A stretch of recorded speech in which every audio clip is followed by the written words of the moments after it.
안녕하세요. 물건원 수요 성경 모임에 참석한 모든 성도님들을 사랑하고 축복합니다. 오늘 함께 나눌 내용은 사무엘하입니다. 사무엘하를 어떻게 읽을 것인가 라는 주제로 오늘 함께 이야기를 나누겠는데요. 지금 주식 열풍이 아주 뜨겁습니다. 기관 투자가들이 빠져도 동학개미라고 불리는 개인 투자자들은 오히려 주식을 엄청나게 사들이고 있습니다. 이들 동학개미들은 20대, 30대 젊은 세대가 많다고 합니다. 젊은 층이 주식 투자에 몰리는 이유는 아파트 가격이 하늘을 찌를 듯이 치솟아서 주식 투자 외에는 희망이 없다고 생각하기 때문이라는 것입니다. 사회적 불안과 급속한 변화가 많은 사람들의 마음을 불안하게 만들고 있는데요. 코로나로 인해서 사람들이 우울감을 느끼는 것을 코로나 블루라고 부르는데 코로나 사태가 장기화하게 하면서 코로나 블루도 심각해지고 있다는 것입니다. 그래서 더 많은 사람들이 코로나로 인해서 병원에 정신과를 찾아가고 있다고 합니다. 오늘날 미래에 대한 불안과 걱정을 극복하기 위해서 사람들이 마음을 두는 곳은 어디일까요? 첫째는 영상 매체입니다. 더욱 많은 사람들이 게임과 영화, 드라마 등에 빠져들고 있습니다.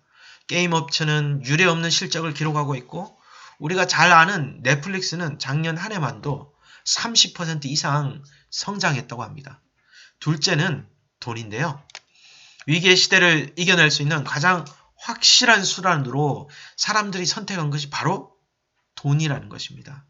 코로나 시대에 많은 사람들에게 자기계발서와 수많은 재테크 관련 영상들, 그것들이 그들의 불안을 희망으로 바꾸어 줄 수 있다고 믿게 만드는 연금술의 역할을 하고 있습니다. 과연 이러한 상황들에 대해서 하나님은 무엇을 말씀하실까요? 성경은 우리에게 어떤 비전을 제시할까요? 우리가 읽었던 사무엘하 성경을 통해 하나님의 뜻을 발견하는 시간이 되길 원합니다. 사무엘하 성경을 읽어보면 사무엘하 성경은 우리에게 영원한 나라, 흔들리지 않고 쇠하지 않고 망하지 않는 영원한 나라는 하나님 나라라고 말하고 있습니다. 사무엘하 7장을 보면 유명한 다윗 언약의 말씀들이 있습니다. 특별히 7장 11절을 보면 편히 쉬게 하리라. 7장 12절에 그의 나라를 견고하게 하리라. 7장 13절에 영원히 견고하게 하리라. 7장 16절에 내 집과 내 나라가 내 앞에서 영원히 보존되고 내 왕위가 영원히 견고하리라. 이렇게 약속하고 있는데 이 말씀은 세상 나라들은 쇠하고 멸망할 수밖에 없지만 하나님의 나라는 견고하고 영원히 서게 될 것이라고 선포하고 있습니다. 지난주 우리가 사무엘상을 어떻게 읽을 것인가 그 강의를 함께 들었는데 하나님이 우리를 왕같은 제사장으로 세우신 의미에 대해서 생각해보는 시간을 가졌습니다. 하나님이 우리를 왕같은 제사장으로 세우신다는 것은 구약시대 고대 궁동의 종주계약과 같은 의미라는 것입니다. 창조주이자 만왕의 왕이신 여호와 하나님께서 우리를 당신의 땅을 다스리는 제왕 또는 분봉왕으로 세우셨다는 의미입니다. 따라서 대왕 되신 여호와 하나님을 온전히 사랑하고 섬길 때 우리의 능력과 권세, 위치는 견고하게 될 것입니다. 다윗이 하나님의 마음에 합한 사람이다. 하나님의 뜻을 다 이루도록 하겠다라는 약속을 받을 수 있었던 것은 다윗이 하나님을 사랑하고 하나님의 백성들을 사랑했기 때문입니다. 그러나 그런 다윗조차도 성공한 왕은 아니었습니다. 우리가 사무엘하 성경을 보면 왕이 세워진 이후로 오히려 다윗은 끊임없이 실패와 좌절을 경험하는 그런 모습을 우리에게 보여주고 있습니다. 인구조사로 하나님의 진노를 샀던 다윗은 사무엘하 24장 14절에서 17절에 14절에서 17절을 보면 자기를 희생하기보다는 백성을 희생시키는 방법으로 하나님의 심판을 피하려고 하는 것을 볼 수 있습니다. 그런데 우리 주 예수 그리스도는 어떻게 하셨을까요? 요한복음 10장 10절과 11절을 보면 도둑이 오는 것은 도둑질하고 죽이고 멸망시키려는 것뿐이요 내가 온 것은 양으로 생명을 얻게 하고 더 풍성히 얻게 하려는 것이다. 나는 선한 목자라 선한 목자는 양들을 위하여 목숨을 버린다. 이렇게 말씀하고 있습니다. 자기 백성을 위하여 자기 목숨을 내어주는 왕이 바로 예수 그리스도였습니다. 세상이 아무리 불안하고 앞으로 어떤 일이 벌어질지 한치 앞을 알 수 없어도 주 예수 그리스도 안에 진정한 평안이 있음을 하나님의 말씀인 성경은 우리에게 말하고 있습니다. 사실 코로나와 같은 질병은 이미 예견된 재앙이었어요. 일부 음모론자들이 빌 게이츠를 비롯한 일부 세력들이 일으킨 재앙이라고 그렇게 주장하기도 합니다만 그렇지 않습니다. 2013년에 작성된 미국의 국가정보위원회 미래 예측 보고서에 따르면 인간은 이런 기록이 있는데요. 인간은 앞으로도 10중 8구 대부분 동물에게서 시작된 유행병에 걸릴 위험성이 있다. 일어날 수 있는 가장 파괴적인 사건으로는 발병자 가운데 1% 이상을 살상할 수 있으며 쉽게 전염되는 새로운 호흡기 전염병을 꼽을 수 있다. 코로나 바이러스 같은 것이죠. 세계적으로 일어나는 다른 파괴적인 사건과는 달리 이런 전염병이 창궐하면 6개월이 채 지나지 않아 세계 각지에서 수백만 명이 고통을 겪고 목숨을 잃을 것이다 라고 말합니다. 코로나는 이미 예측하고 있었고 미리 대비하고 있었다는 것입니다. 그럼에도 지금까지 그 예측을 훨씬 뛰어넘는 1억 명의 확진자와 250만 명의 사망자가 발생했고 앞으로도 더 발생할 가능성이 있습니다. 빌 게이츠는 그의 재단을 통해서 인류의 미래를 위해서 의료, 교육, 농업, 금융의 이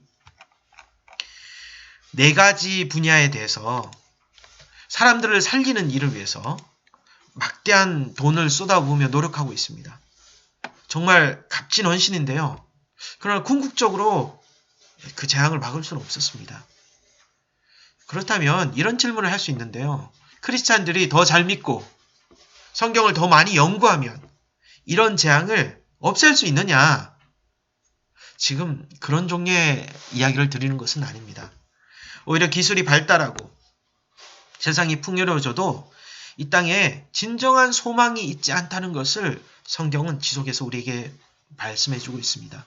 이 땅의 국가, 이 땅의 위대한 기업들, 이 땅의 탁월한 영웅들이 잠깐 우리에게 달콤한 희망을 주는 것 같지만 그 누구도 제어할 수 없는 고통스러운 상황을 마주하게 되면 꿈에서 깨어난 것처럼 절대적으로 믿고 의지할 대상이 없다는 것을 우리 모두가 절실하게 깨닫게 된다는 것입니다. 저도 이 존 니의 책을 읽어보았습니다. 베이비붐 시대에 미국 자본주의가 절정일 때 그 시스템 안에서 부와 성공을 경험한 이 존 니 이분의 말도 귀를 기울일 필요가 있다고 생각합니다. 특별히 이 부동산 투자 또 비싼 차를 구입해서 즐기는 워라버리 인생에 대해서 또한 좋은 대학에 가기 위해 교육에 몰빵하는 그런 이 대한민국 교육의 허상을 제대로 짚어냈다고 생각합니다.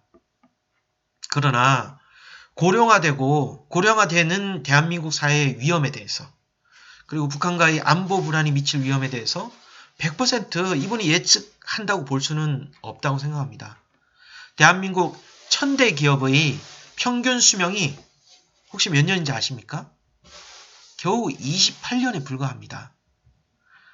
우리가 투자한 기업들 중에는 그래서 제가 노년 시절을 맞이하게 될 때쯤 그때쯤에 우리가 투자한 기업들의 절반 이상이 망할 것이 통계적으로 분명한 사실이라는 것입니다.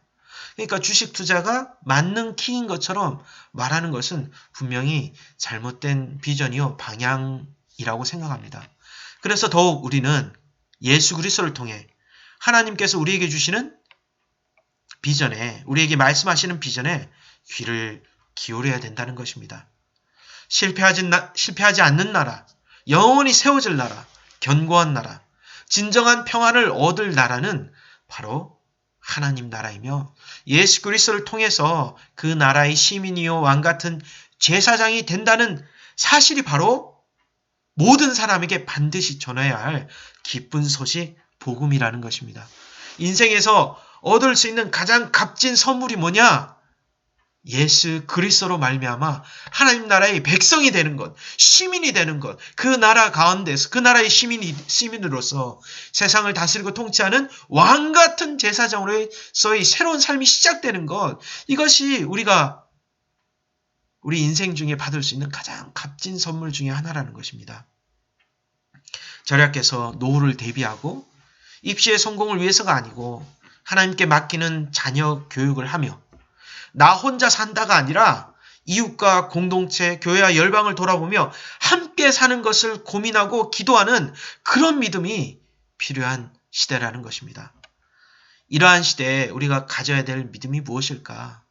우리가 미처 따라잡지 못할 변화들 앞에서 불안해할 수밖에 없는 우리가 진정한 평안을 얻을 수 있는 방법은 무엇일까?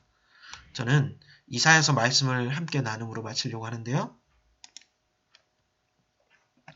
이사야서 먼저 7장 8절에서 9절을 한번 살펴보도록 하겠습니다. 사무엘 하에 가장 중요한 성경장이 어디냐면 7장입니다. 다윗 언약이 나오는 7장인데요.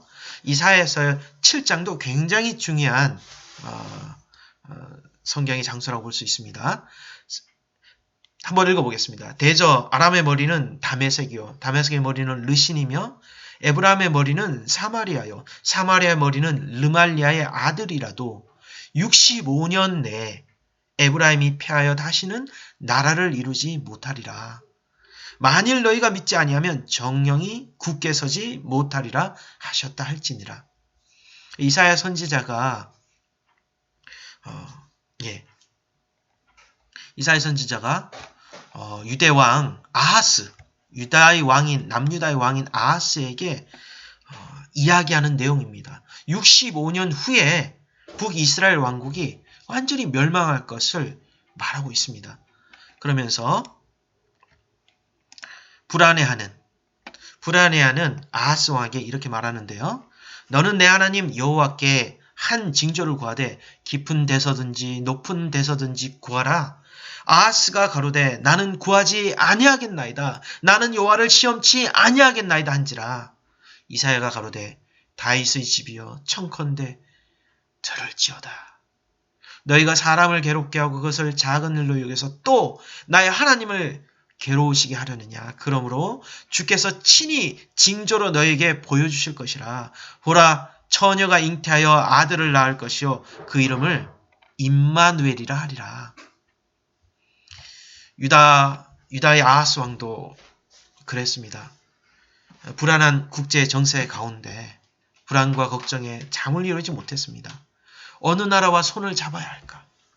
어느 곳에 투자를 해야 할까? 어느 전문가에게 자문을 구해야 할까? 어떤 책을 봐야지 이 위기를 벗어날 수 있는 그런 방법을 찾을 수 있을까? 어떻게 해야 살아남을까? 그런데 선지자 이사야를 통해서 주신 하나님의 말씀은 예수 그리스도였습니다. 700년 후에 태어날 예수 그리스도가 해답이었습니다. 예수님은 어제도 오늘도 내일도 우리의 왕이십니다. 우리의 구원자이십니다. 우리의 치유자이십니다. 우리가 말씀을 순종하며 예수 그리스도께 무릎을 꿇을 때 하나님이 약속하신 진정한 평안과 승리를 경험할 수 있을 것입니다. 우리가 우리의 일을 하면 단지 우리의 일만 할 뿐이지만 우리가 기도하면 하나님이 일하신다 했습니다. 징조를 구하라. 이것이 오늘 우리에게 하시는 하나님의 말씀이라는 것을 믿으시기 바랍니다. 사무엘하 성경을 읽어보시면서 사무엘하 7장의 다윗 언약을 먼저는 예수 그리스도께 적용시켜 보시고 그 다음에 나에게 적용시켜 보시면서 그럼에도 다윗이 세웠던 이 유다 왕국이 멸망할 수밖에 없었다는 것을 생각하면서 하나님께 무릎을 꿇고 기도해 보시기 바랍니다.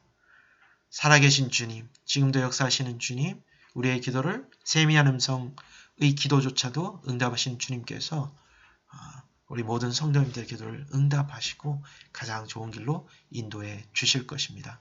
코로나 시대, 또 주식 광풍의 시대, 예수 그리스도가 유일한 해답입니다. 기도하고 마치겠습니다. 사랑이 많으신 하나님 아버지 감사합니다. 오늘 사메라를 어떻게 읽을 것인가 이 강의를 통하여서 귀한 하나님의 뜻을 깨닫게 하시니 감사합니다. 세상이 불안하고 예측할 수 없고 어떤 변화가 일어날지 몰라 사람들이 여기저기에 마음을 두고 있습니다. 시간을 쏟고 있습니다. 또한 절대적인 진리와 가치관을 두려는 움직임도 있습니다. 나의 가장 귀한 것을 거기에 투자하고 있습니다. 그러나 우리 주님께서 예수 그리스도만이 그분의 하신 말씀만이 진정한 복음이라는 것을, 진정한 소망이라는 것을, 진정한 위전이라는 것을 우리에게 말씀해 주시니 감사합니다. 하나님 예수 그리스도 안에서 주님께서 하신 말씀을 붙잡고 너희가 내 안에 거하고 내 말이 너희 안에 거하면 무엇이든지 원하는 대로 구하라. 그리하면 내게 이루리라고 약속하신 그 약속의 말씀을 경험하는 우리 성도님들 될 수 있도록 주님 축복하여 주시옵소서. 감사합니다. 예수님의 이름으로 기도합니다. 아멘. 예, 감사합니다. 다음 시간에 또 뵙도록 하겠습니다. 안녕.